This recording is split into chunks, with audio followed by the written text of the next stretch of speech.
Hello, good evening.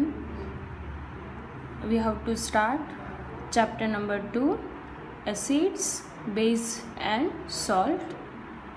6 mark નું weightage છે chapter number 2 નું. One of the question, it is in a 4 mark in a section D, and another one question in a section B, that is in a 2 mark. Total 6 માર્કનું weightage, મતલબ 6 mark આ ચેપ્ટરનું weightage છે, એટલે highest weightage છે, એટલે સૌથી વધારે preparation કરવી પડે. સબ્જેક્ટિવ પોર્શન છે એટલે એ પ્રમાણે થોડી પ્રિપેરેશન પણ કરવી પડે. સો what we have to say that what is the acids and what is the base and what is the salt. How can we identify, how can we clarify કે કઈ રીતે આઈડિયા આવે કે આને જ એસિડ કહેવાય કે આને જ બેઝ કહેવાય. તો સિમ્પલી આપણે ડેઇલી લાઈફમાં જોઈએ તો આપણને આઈડિયા આવી જાય કે એસિડનો ટેસ્ટ છે એ થોડો સોર ટેસ્ટ હોય, ખાટો સ્વાદ હોય, એટલે એના પરથી આપણે આઈડેન્ટિફાઈ કરીએ કે આને આપણે એસિડ કહીશું. બેઝ છે બીટર ટેસ્ટમાં હોય છે, એટલે આપણે એને એવું કહી દઈએ કે that all are bases and salts are salty taste, એટલે એના ઉપરથી આઈડિયા આવે કે that is a salt. So what we have to learn in this chapter, first of all physical and chemical property of acids, physical and chemical property of base, uses of acid and base, and preparation of salt. How can we prepare the salt? આપણે daily લાઈફમાં એક જ salt જોઈતા હોઈએ છીએ, પણ એક જ સોલ્ટ નથી, ઘણા બધા ટાઈપના સોલ્ટ છે. So how can we prepare with the help of chemical reaction, અને એનો યુઝ ક્યાં ક્યાં થતો હોય છે એ આપણે બધું આ ચેપ્ટરમાં ભણવાના છીએ. So we have to start question number 1. Question number 1, it is state the common characteristic of acid and base. Common characteristic શું છે એ આપણે આ ચેપ્ટરની જોવાની છે. So first of all V have to start characteristic of acid. કઈ રીતે એને આપણે કેરેક્ટરાઇઝ કરીશું, તો કે એસિડ્સ આર ઇન અ સોર ટેસ્ટ. સોર એટલે ખાટો સ્વાદ હોય છે, એટલે કીધું એમ કે એને આપણે એસિડ કહીએ છીએ. ટોમેટોમાં એસિડ છે, યસ. ઇમલીમાં પણ એસિડ છે, લેમન એસિડ છે, orange it having also acid. તો એ બધામાં એસિડના કન્ટેન્ટ છે એવું કહેવાય, એસિડિક નેચર છે એવો પણ કહેવાય, બરાબર. You can drink also butter milk, તો બટર મિલ્ક પણ એસિડિક જ છે, બિકોઝ એનો પણ ટેસ્ટ કેવો છે, તો કે સોર ટેસ્ટ છે. બીજું એનું કેરેક્ટર શું છે, તો કે it turn wet blue litmus paper to red. આપણને ખબર જ છે, in our chemical laboratory we have to use litmus paper. With the help of litmus paper we can identify this solution is acidic or basic. તો એના માટે એનો એક આપણે લિટમસ ટેસ્ટ કરીએ છીએ with the help of litmus paper. Litmus paper બે કલરના જ હોય છે, એક blue and second one is red. જો બ્લુ લિટમસ પેપર રેડ કલરના થઈ જાય, again I repeat, blue litmus paper red કલરના થઈ જાય તો એ સોલ્યુશન એસિડનું સોલ્યુશન હોય. તો we have to characterise with the help of litmus paper. Again I repeat, when એસિડમાં જો બ્લુ લિટમસ પેપરને વેટ એટલે કે ભીંજવવામાં આવે તો એ લિટમસ પેપરનો કલર છે રેડ થઈ જાય છે. Then it react with base and form a salt and water. અહીંયા કેમિકલ પ્રોપર્ટી આવી ગઈ. શું, તો કે જો એસિડ બેઝ સાથે રિએક્ટ કરે તો એ શું બનાવી દે છે, તો કે સોલ્ટ એન્ડ વોટર. તો આ પ્રોપર્ટી ખાસ યાદ રાખશું, આપણે આ જોવાના પણ છીએ. When acid is react with base it will form the salt and water. કઈ રીતે ફોર્મ થાય છે આપણે આગળ પ્રોપર્ટીમાં જોશું જ, ત્યારે કહીશ. Suppose acid is react with the metal. જો એસિડ બેઝની જગ્યાએ મેટલ સાથે રિએક્ટ કરી દે તો એ શું બનાવશે તો કે ઇટ લિબરેટિંગ H2 ગેસ, મતલબ સોલ્ટ તો બનાવશે જ પણ વોટરની જગ્યાએ શું બનાવે છે તો કે ડાયહાઇડ્રોજન. લિબરેટ મતલબ ગેસિયસ ફોર્મમાં છે એટલે ઇવાપોરેટ કરી દે છે. Again I repeat all the characteristic of the acid, that is it turn wet blue litmus paper to red, blue to red થાય છે એટલે એસિડ છે. ઇટ ઇઝ ઇન અ સોર test. When acid is react with a base, it will forms to the salt and water. When acid is react with a metal, it liberate the hydrogen gas. આ બંને property આપણે આગળ prove કરીશું. Now, what is the characteristic of bases? Bases are in bitter taste. તુરા હોય છે. Just like you can taste the coffee, turmeric, હલ્દી, તો એનો test bitter હોય છે. It turn wet red litmus paper to blue. આનાથી એકદમ opposite. આ acid છે બ્લુ ટુ રેડ લિટમસ પેપરને ટર્ન કરે, એઝ વેલ એઝ બેઝ છે રેડ લિટમસ પેપરનું કન્વર્ઝન બ્લુમાં કરે છે. મતલબ this is one type of paper કે જે રેડ અને બ્લુ કલરના હોય. તમારી પાસે અનનોન સોલ્યુશન છે but you don't have an idea that this solution is acid or base, so you can check with the help of litmus paper.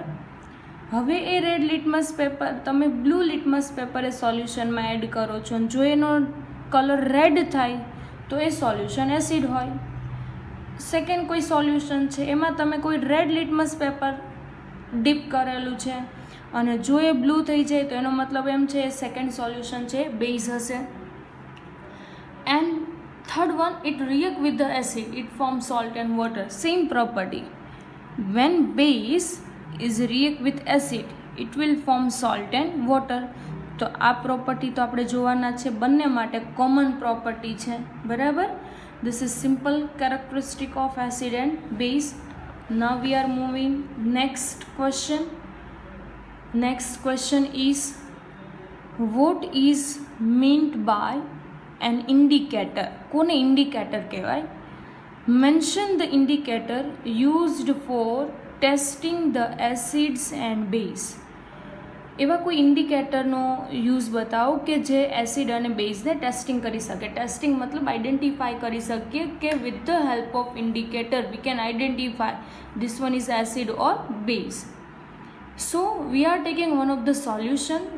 જો એ સોલ્યુશન એનો કલર છે ચેન્જ થઈ જાય and of an acid and base is called indicator. Again I repeat, એક solution છે, the solution which changes its colour in the presence of an acid and base is called an indicator. Indicator એક ટાઈપનું solution જ છે. એ સોલ્યુશનનો colour change થાય ક્યારે? જો એને કાં તો એસિડમાં એન્ટ્રી આપશું કાં તો બેઝમાં, જે આપણી પાસે સોલ્યુશન હશે એમાં, અને એ ઇન્ડિકેટર થ્રુ આઈડેન્ટિફાઈ કરીશું કે આ એસિડ છે કે બેઝ. પણ એ આઈડેન્ટિફાઈ કરવા માટે થોડાક આપણે આગળ જઈશું એટલે આઈડિયા આવશે કે how can we use the indicator. અત્યારે ખાલી એટલું જ યાદ રાખો કે ઇન્ડિકેટરનું કામ શું છે. તો કે સપોઝ એ ઇન્ડિકેટરના સોલ્યુશનને તમે એસિડ કે બેઝમાં એન્ટર કરો છો, મતલબ મિક્સ કરો છો, તો એનો જો કલર ચેન્જ થતો હોય, કોનો? તો કે એ સોલ્યુશનનો, તો એ સોલ્યુશનને એ એસિડ કે બેઝ માટે ઇન્ડિકેટર કહેવાય. તો એના માટે યુઝ કરીએ છીએ one of the methyl orange. This is one of the indicator. Second one is phenolphthalein. It is also indicator. બંનેનું કામ શું છે? તો કે આઈડેન્ટિફાઈ કરાવું કે કોણ એસિડ છે અને કોણ બેઝ છે. Again I repeat, methyl orange and phenolphthalein both are indicator that we have to use in a testing of acids and base. એ બંનેનું કામ શું છે? તો કે દે આર સિન્થેટિક ઇન્ડિકેટર. કેવા ઇન્ડિકેટર છે? Synthetic indicator used four testing the acid and basis. એનું કામ શું છે? તો કે એસિડ અને બેઝને ટેસ્ટ કરાવવાનું, મતલબ ચેકઆઉટ કરાવવાનું. while litmus paper, turmeric, extract of red cabbage, colored petal of hydrangea, petunia and the geranium are natural indicator. આ બધા છે, પણ આમાં કોઈક એવા છે કે they all are natural indicator જેનો યુઝ કરી શકીએ, પણ this two are synthetic indicator. Synthetic મતલબ આર્ટિફિશિયલ મતલબ we have to made in our laboratory. બરાબર, એટલે એ ફટાફટ રિએક્ટ પણ કરશે અને આઈડેન્ટિફાય પણ કરશે. પછી છે apart from this litmus solution which is purple colored dye extract from lichen, a plant belonging to the class of Thallophyta act as an indicator. હવે આપણે 9th સ્ટાન્ડર્ડમાં જોયું હતું Thallophyta, it is a part of plant tissue. એ plant ટિશ્યુમાં lichen નામના plants છે. એમાંથી જો આપણે કોઈક લિટમસ સોલ્યુશન બનાવવું હોય તો કોઈ પર્પલ કલરની ડાય એક્સ્ટ્રેક્ટ થાય છે, and this dye is used or as a act as a indicator. તો એનો પણ યુઝ કરી શકીએ છીએ. This is natural indicator. Some substance such as vanilla, onion, clove मतलब लविंग, whose order change in presence of acid or base are known as olfactory indicator. Again I repeat this point. Some substance such as vanilla, onion and clove which order मतलब smell એની change થઈ જતી હોય ક્યારે? તો કે acid કે base હોય ત્યારે. અને જો એવું કાંઈ થાય તો એવા ઇન્ડિકેટર્સને આપણે કહેશું ઓલ ફેક્ટરી ઇન્ડિકેટર. અહીંયા તમારી પાસે 2 to 3 ટાઈપના ઇન્ડિકેટર્સ આવ્યા. કોઈક છે એનો કલર ચેન્જ કરે છે, કોઈક છે એની સ્મેલ ચેન્જ કરે છે, કોઈક છે એઝ અ ડાઇંગ યુઝ થાય છે, કોઈક છે એઝ અ નેચરલ ઇન્ડિકેટર પણ છે. But this all are called indicator because they were use for the presence of acid and base, કે તે ટેસ્ટિંગ કરાવી શકે છે. એટલે this all are indicator. Okay, એમાંથી ઓલ ફેક્ટરી ઇન્ડિકેટરનું મેઇન કામ શું છે? તો કે it will turn the smell. અને આગળ આપણે જે મિથાઇલ ઓરેન્જ અને ફિનોપ્થેલિન જોઈએ, it will turn to the colour of acid and base. અને એ સોલ્યુશન ચેન્જ કરી દે છે, તો એટલે આપણે એ બધાને કહીએ છીએ ઇન્ડિકેટર.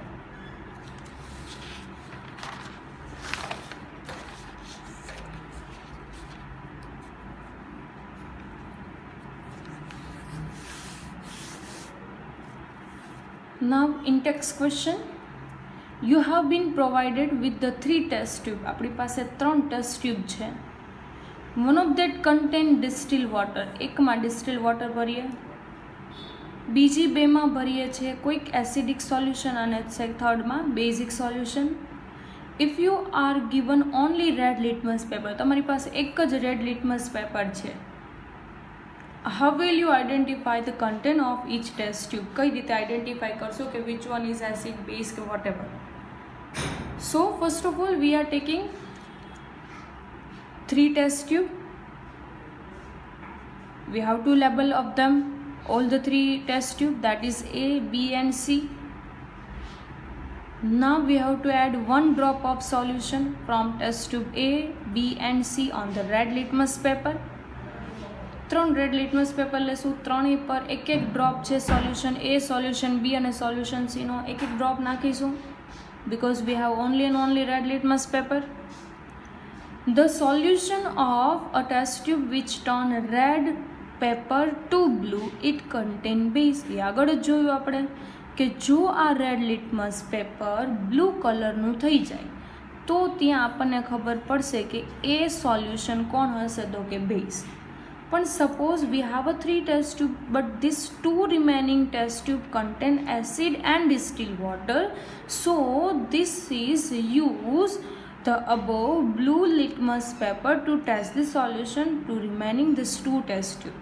હવે આપણી પાસે બીજી 2 ટેસ્ટ ટ્યુબ છે, એને જો ચેકઆઉટ કરવા માટે આપણે બ્લુ લિટમસ પેપરની જરૂર પડે. પણ સપોઝ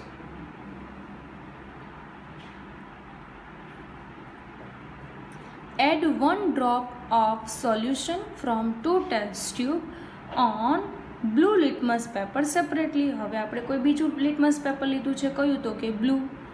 હવે એમાં પણ શું થાય તો કે એ બ્લુ લિટમસ પેપર રેડ થઈ જતું હોય તો એ સોલ્યુશનને તમે શું કહી શકશો તો કે base.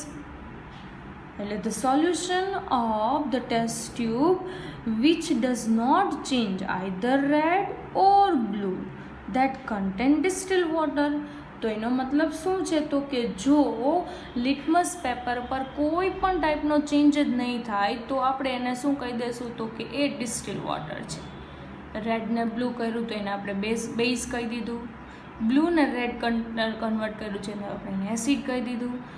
That means we have to tested with the help of litmus paper these 3 solutions. Okay.